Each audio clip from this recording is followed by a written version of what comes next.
자, 오늘은 샘플링 띠어리에 대해서 알아보도록 하겠습니다. 샘플링 띠어리는 푸리어 트랜스폼 우리가 배웠는데 거기에 응용으로서 가장 많이 좀 제시되는 그런 내용이죠.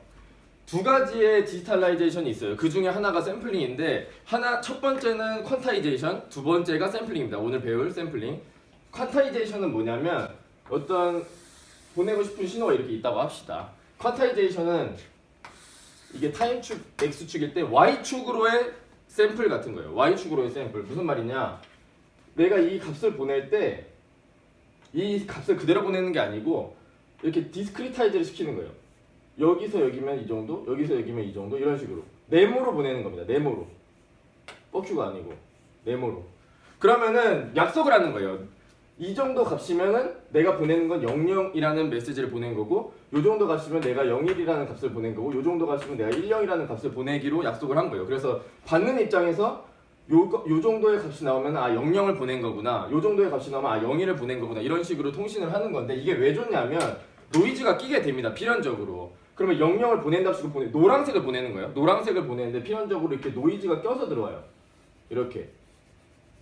빨강색이 그러니까 받은 거죠. 받은 신호는 빨강색이에요. 그러면 빨강색으로부터 노란색을 알아내야 되는데 퀀타이제이션을 했으니까 뭘 안다라는 거예요. 00 아니면 01 아니면 10이구나. 이게 세 개 중에 무조건 하나니까 노이즈가 조금 끼더라도 그 값을 봤을 때 00을 보낸 거구나, 이렇게 알 수 있겠죠. 만약에 여기가 0부터 0.5V예요. 0.5V, 여기가 0V. 그러면은 0V부터 0.5V 사이의 값이 들어오면 얘는 00을 보낸 거야 라고 알 수 있다라는 거예요. 그러니까 어떤 사전 정보가 있는 거죠. 뭘 보낼지에 대한. 그러니까 노이즈가 좀 깨끗해져. 왜 디지털 TV 보면 여러분 모텔에서 이렇게 TV 켜놓고 잠들으면은 하얗게 나오잖아요. 옛날 TV는 어때? 치익 하는데 요새는 어때요? 그냥 방송 다 끝나면 그냥 하얗게 나오죠. 그게 왜 그러냐면은 여기서 지글지글 거리고 있는 거예요. 신호가 없이 지글지글 거리고 있으니까 그 TV의 리시버가 그냥 아무것도 안 보낸 거구나, 이렇게 알 수 있어서 깨끗하게 나오는 거라고. 근데 옛날에 아날로그 TV는 할머니 집 가면은 요게 그대로 다 보이는 거예요. 요 지글거리는 게 다 보이니까 이렇게 좀 아날로그 TV는 좀 이렇게 찌글거리는 게 같이 보이는 그런 거죠. 그래서 그게 첫 번째고, 그게 퀀타이제이션이고, 샘플링은 X축으로의 디지털라이제이션이에요. 디스크리트화를 하는 거예요. X축으로 이렇게 똑똑 따는 겁니다. 값을 이렇게 요 값을 여기는 좀 있고, 여기서부터 볼게요. 여기서부터 값을 요거를 따고 요런 식으로 이렇게 똑똑 따는 거예요. 저번 시간에 왜 똑똑 딴다랑 샘플링은 좀 다르다 했는데 거의 오늘 그거 얘기를 할 거고, 이렇게 이 값만 가지고 하는 거예요. 그럼 왜 하냐, 이거를 압축이 되겠죠. 좀 얘는 좀 노이즈에 강한 그런 장점이 있다고 하면 얘를 그대로 보내지 못했어도 이렇게 디스크리타이즈를 해갖고 노이즈에 대해 강하다. 요거는 똑똑 따니까 얘네들은 전부 다 보내지 않는 거예요. 얘네들은 안 보내는 거고 요 값만 보낸다고요. 요 값만, 요 값에 대한 정보만 보내는 게 아니고 이거를 저장하고 있는 거예요. 압축을 해서. 그러니까 원래 이거를 다 가지고 있어야 되는데 요것만 가지고 있으니까 용량이 작다라는 거예요. 그래서 LP판은 아예 그냥 LP판이 있으면 여기다가 이 진동자를 달아가지고 아예 그 음악을 아예 여기다 홈을 파서 만드는 거는 완전 아날로그식이죠. 샘플링이 아닌 건데 요새는 다 이렇게 압축을 하니까 용량이 작아진다라는 거예요. 그래서 예를 들자면 이렇게 신호가 하나 있다고 합시다. 요런 신호가 요 칠판에 그린 것처럼 신호가 하나 있을 때 그거를 이렇게 똑똑똑똑 따는 거예요. 그 똑똑똑똑 따갖고 만든 그게 우리가 흔히 말을 하는 mp3 파일이라는 거죠. mp3 파일, 압축된 파일이에요. 물론 여기서 퀀타이제이션도 했겠지만, 그럼 얘를 어떻게 저장을 해야 될 거예요. 저장을 어떻게? 내 마음속에 저장. 자, 내 마음속에 저장이 아니고 아이리버에다 저장을 하겠죠. mp3 파일을 어떤 저장 장치에 저장하는 거예요. 여러분 컴퓨터나 이런 mp3 파일에다 저장을 한 다음에 다시 귀에다가 들려줘야겠죠. 이어폰에다가 꼽으면 어떻게 하는 거냐면 이렇게 샘플된 데이터는 일단 용량이 작은 거예요. 3메가 정도 하는 거고, 여기서 다시 이 사이를 채워줌으로써 내 귀에다가 들려준다. 그런 순서입니다. 그래서 이렇게 압축을 어떻게 하느냐, 이게 관건인데, 그러면 적절하게 압축을 해야겠다라는 거예요. 만약에 압축을 적절하게 하면은 얘를 복원을 다시 할 수 있을 텐데, 만약에 뭐 좀 걱정이 많이 된다. 이 압축을 하면은 손실이 될까봐, 왜 무손실 음원 이런 거 있잖아요. 그런 거는 샘플링을 엄청 많이 하겠죠. 그러면 얘도 당연히 복원을 잘 할 거예요. 근데 엄청 간헐적으로 샘플링한 내가 용량을 막 킬로바이트대로 낮추고 싶은 거야. mp3 파일을 한 300kb 되게. 근데 그렇게 되면은 이 샘플된 데이터로부터 원래 신호를 복원할 수 없으니까 노래가 다르게 들린다는 거죠. 여기서 얘를 알아낼 수 있겠냐? 자, 그림 한번 봐보세요. 그럼 맨 아래에서 저가 알고 있는 건 하나, 둘, 셋, 넷, 다섯 개, 이게 5개 점이에요. 근데 5개 점을 어떻게 이을 거냐의 문제인데, 요 위에 거는 어떻게 이을지가 좀 쉽죠. 이렇게 똑똑똑똑 있으니까 이렇게 이어지겠구나를 그냥 눈으로 보셔도 딱 알 거예요. 근데 아래 거는 여기 이렇게 한번 앞쪽에 보시면 약간 한번 꿀렁거리고 이런 게 있는데 이걸 어떻게 이을지를 알 수가 없겠다라는 거죠. 이거를 직선으로 이을지 이렇게 한번 꿀렁거려서 이을지. 그러니까 적절하게 샘플링 하는 게 중요한데 그러면 그거를 어떻게 해석하는 게 좋을까? 왜냐하면 타임축으로 보면 좀 어렵죠 이거는. 그래서 우리가 푸리어 트랜스폼을 배웠으니까 그를 이용해보자 라는 건데, 샘플링에 대해서 이론적으로 이야기할 때 임펄스 트레인 샘플링을 가정을 합니다. 임펄스 트레인 샘플링이 뭐냐면, 자, 이 과목에서 다루는 샘플링은 임펄스 트레인 샘플링인데, 띠오리를 배울 때 임펄스 트레인 샘플링이라는 거는 어떤 신호가 이렇게 있을 때 얘를 샘플링 한다 그러면 실제로는 이렇게 하는 거예요. 실제로는 요 값을 똑똑 따는 게 샘플링이에요. 어떤 이 등간격으로 이렇게 샘플링 하는 거예요. X축으로 등간격이요. X축으로 등간격으로 이렇게 샘플링을 하는 건데, 실제로는 이론을 배울 때는 이렇게 하면 조금 어렵기 때문에 그냥 이 흰색 있죠. 이 흰색 신호가 XT일 때 이런 임펄스 트레인을 곱하는 거예요. 어떤 T 주기에 0, -T 이렇게 똑똑똑 있는 어떤 이런 주기 신호를 곱하는 건데, 사실 얘는 어때요? 임펄스라는 건 뭡니까? 무한대로 뻗어나가는 애라는 거죠. 그러니까 얘는 사실 현실적으로는 이 똑똑따따를 만드는 놈은 아니에요. 이 두 개를 곱했을 때 뭐를 만드는 거예요? 그러면 이거 두 개를 곱하면 뭐 이렇게 되는 의미라는 거예요. 이렇게 발산하는 값들의 연속이라는 거죠. 그러니까 이거는 실제 그것은 아니지만 이렇게 배우면은 조금 더 쉽고, 그 다음에 응용을 해나가서 조금 뒤에는 실제 상황에서의 샘플링을 어떻게 하냐, 이 똑똑따따는 어떻게 구현을 하냐, 똑똑 따는 거는 어떻게 구현을 하느냐는 뒤에서 할 겁니다. 그래서 그 전에는 일단 임펄스 트레인 샘플링을 공부하자. 이렇게 임펄스들의 트레인으로 이루어진 애를 이런 XT에 곱함으로써 이렇게 되어 있는 그런 신호를 얻자라는 거죠. 그러면 그 신호가 주파수 축에서 어떻게 되니까 어떻게 리커버를 하면 되겠다, 이런 계획이 생긴다라는 거예요. 그러니까 띠오리를 배울 때 이거를 가지고 하면 좀 더 쉽게 보일 수 있다는 거죠. 쉽게 보인다라는 겁니다. 그래서 이 행위가 오메가 축에 대해서 어떻게 되냐를 알아보자라는 건데, 그러면 어떻습니까? 이게 푸리어 트랜스폼을 할 건데, 곱하기의 푸리어 트랜스폼은 뭐라고 알고 있어요? 그 증명은 저번 시간에 했고, 2파이분의 얘의 푸리어 트랜스폼이 x가 x 오메가라고 하고, 얘의 푸리어 트랜스폼이 p 오메가다. 얘가 pt라고 했을 때. 그러면 이게 두 개를 곱한 거는, 주파수 축에서는 x랑 p랑 컨버루전 한 것에 2파이로 나눈 거다 라는 겁니다. 네, 이거는 뭐 듀얼리티를 이용해서 증명을 했었죠. 그래서 얘의 푸리어 트랜스폼은 일단 지금 임의의 신호를 가정했으니까 그냥 라지 x라고 놓을게요. 얘의 푸리어 트랜스폼 어떻게 돼요? p의 푸리어 트랜스폼, pt의 푸리어 트랜스폼 어떻게 구합니까? 주기 신호의 푸리어 트랜스폼은 어떻다 그랬어요? 굉장히 특별한 놈이라 그랬죠. 근데 방법은 어떻게 한다? 일단 푸리어 시리즈로 나타내고 그 다음에 푸리어 트랜스폼 한다고 했어요. 이런 익스포넨셜, 컴플렉스 익스포넨셜 주기함수들의 합으로 어떤 공헌도를 컨트리뷰션을 가지고 PT를 나타내는 거예요. PT를. 그럼 어떻게 해요? AK 어떻게 구한다 그랬습니까? AK 위에다 한번 써볼게요. 여기서부터 여기까지 구한다고 합시다. 마이너스 2분의 t부터 2분의 t까지. 마이너스 2분의 t부터 2분의 t까지 접근을 할 거고, 여기 주기 안에 들어있는 애는 이 주기함수가, 내가 곱할 주기함수가 델타밖에 없잖아요. 그러니까 여기다가 델타 t가 들어가는 겁니다. 그러면은 이게 두 개 곱한 게, 익스포넨셜은 뭔가 여기 위에서 꿀렁거리는 놈일 테고, 얘는 임펄스가 0에만 딱 있는 거니까 곱하면 얘들은 없는 거고 0에만 값이 있다라는 거죠. 그러면은 그 샘플링 프로퍼티죠, 델타 트레이는. 그러면 곱해서 튀어나와서 결국에는 이 적분은 뭐가 된다? 1이 되므로 t분의 1이 된다는 거죠. k를 바꿔가면서 이 행위를 다 해도 당연히 t분의 1이 나올 거예요. 여기서 적분을 한다고 했을 때 k를 바꿔가면서 해도 그렇겠죠? 그러면은 구한 겁니다. 델타 트레인의 푸리어 트랜스폼을 구했고, 그러면 얘를 푸리어 시리즈로 나타내면 이렇게 된다라는 겁니다. PT가 푸리어 시리즈로 나타낸 거죠. 얘가 뭡니까? 얘가 AK고 얘가 베이시스고 맞죠? 얘랑 얘의 푸리에 트랜스폼, 얘의 푸리에 트랜스폼 결과랑 컨버루전 할 거예요. 자, 푸리에 트랜스폼 하면 됩니다. 그러니까 이제 2번 하는 겁니다. 주기함수의 푸리에 트랜스폼은 푸리에 시리즈를 먼저 하고 그 다음에 푸리에 트랜스폼 하는 거다. 네. 요거 하나에 대해서만 알면 된다 그랬어요. JK 오메가 0t를 푸리에 트랜스폼 하면 2파이 델타 오메가 마이너스 K 오메가 0 요거는 저번에 주기함수의 푸리에 트랜스폼에서 했으니까 그러니까 여기서 시그마 t분의 1이 들어가면 여기서도 시그마 t분의 1이 되겠죠. 왜냐면 슈퍼포지션이 성립을 하니까 푸리에 트랜스폼은. 그래서 얘는 여기도 시그마 t분의 1이 들어가고 다시 정리해서 쓰면 맞습니까?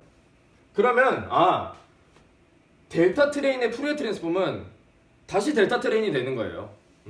이거를 좀 하기도 했었죠. 저번에 주기함수에 대해서 푸리에 트랜스폼 했을 때 이거의 생김새는 t분의 2파이의 어떤 크기를 가지고 델타들이 막 있는 거구나. 여기서는 근데 오메가 S라고 할까요? 샘플링이니까 오메가 S라고 해볼게요. 여기서는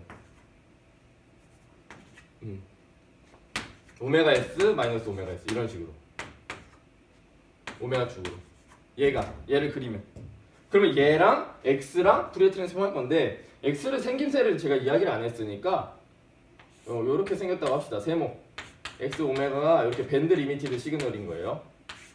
이렇게 생기네. 그러면 컨버루전하고 2파이로 나눌 거니까 2파이는 미리 사라진다고 생각할 수 있고 그러면 t분의 x 오메가들이 이렇게 막 되고 있는 거예요. t분의 x 오메가들이.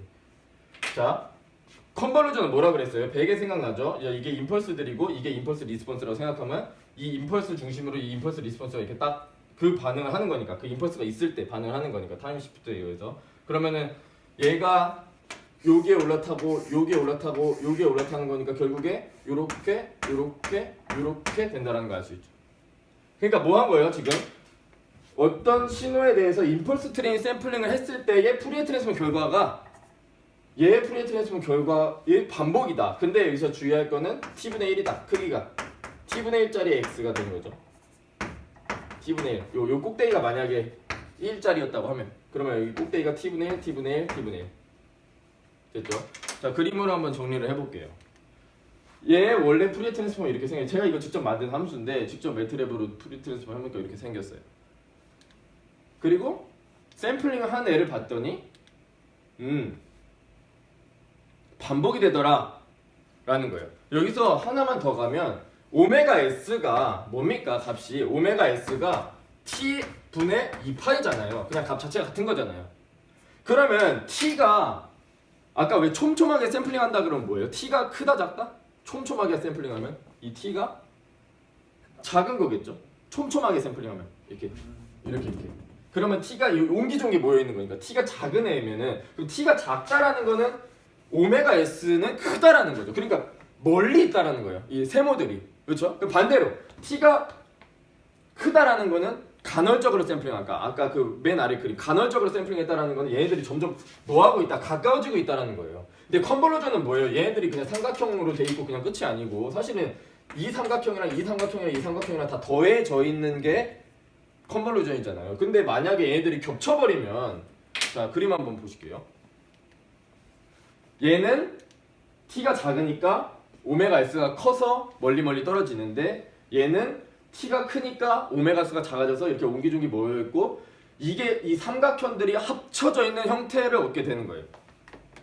자 예를 들어서 그림 다시 좀 지우고 정리해서 컨버루전 된 결과는 얘네들이 더해진다고 이 삼각형, 이 삼각형, 이 삼각형이 더해지니까 여기서 이렇게 채워지겠죠.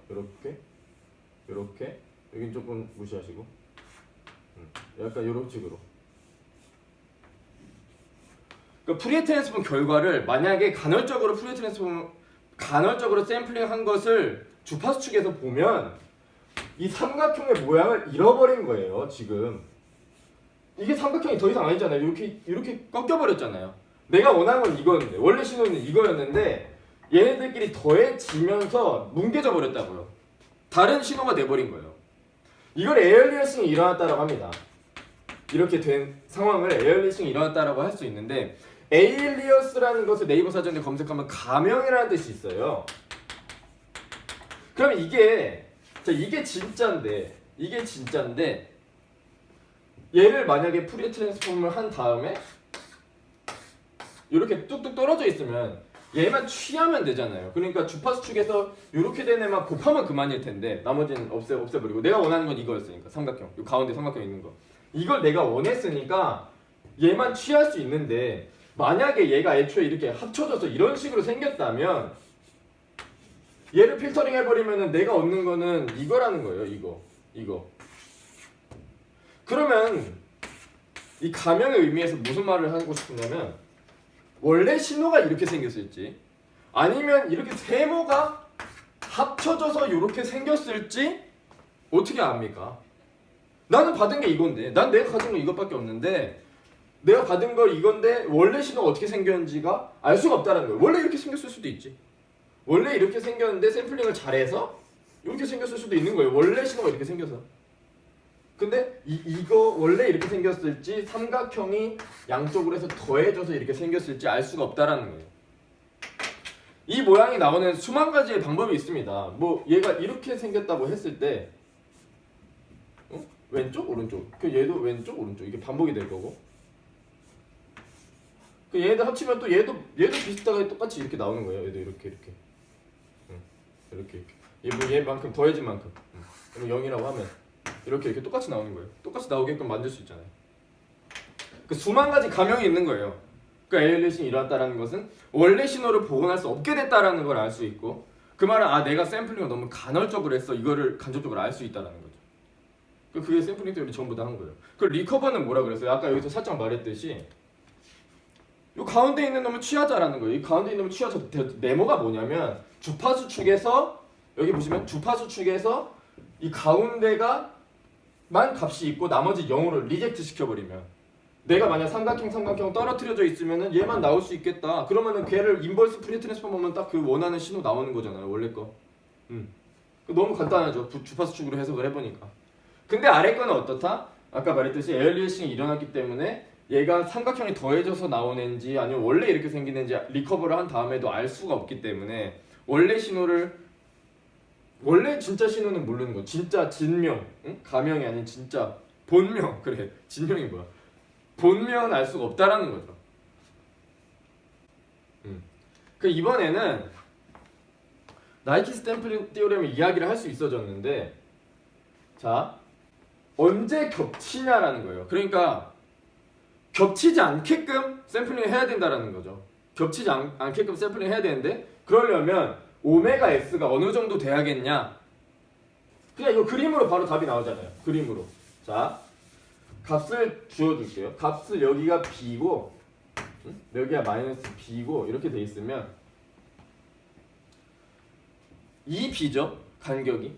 그러면 오메가 S가 여기가 오메가 S가 이 B면 여기서 여기까지가 B니까 여기 반칸이 B니까 여기가 B 여기가 마이너스 B 딱 이 모양이 된다라는 거죠. 그러니까 딱 적절하게 샘플링 했잖아요. 안 겹치게끔. 그러려면 오메가 S는 딱 2B가 돼야겠구나. 2B보다 크면 뭐 좋지. 2B보다 커도 되고. 근데 이게 딱 겹치면은 이게 만약에 여기에 신호가 있으면은 겹쳐서 안 되니까 정확히는 이런 식으로 부등호가 이렇게 돼야 된다.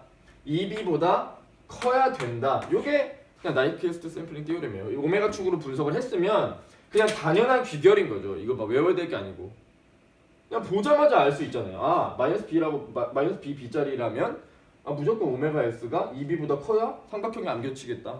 딱 알 수 있는 거죠. 여유롭게 샘플링 하려면 딱 맞추려면 2B로 하면 약간 여기서 걸리는 게 있지만 보통은 2B 정도에 맞춰서 샘플링을 합니다. 삼각형이 시메트릭하지 않고 한쪽 기울어져 있으면 그때는 이제 큰 쪽에서 작은 쪽을 빼면 되는 건가요?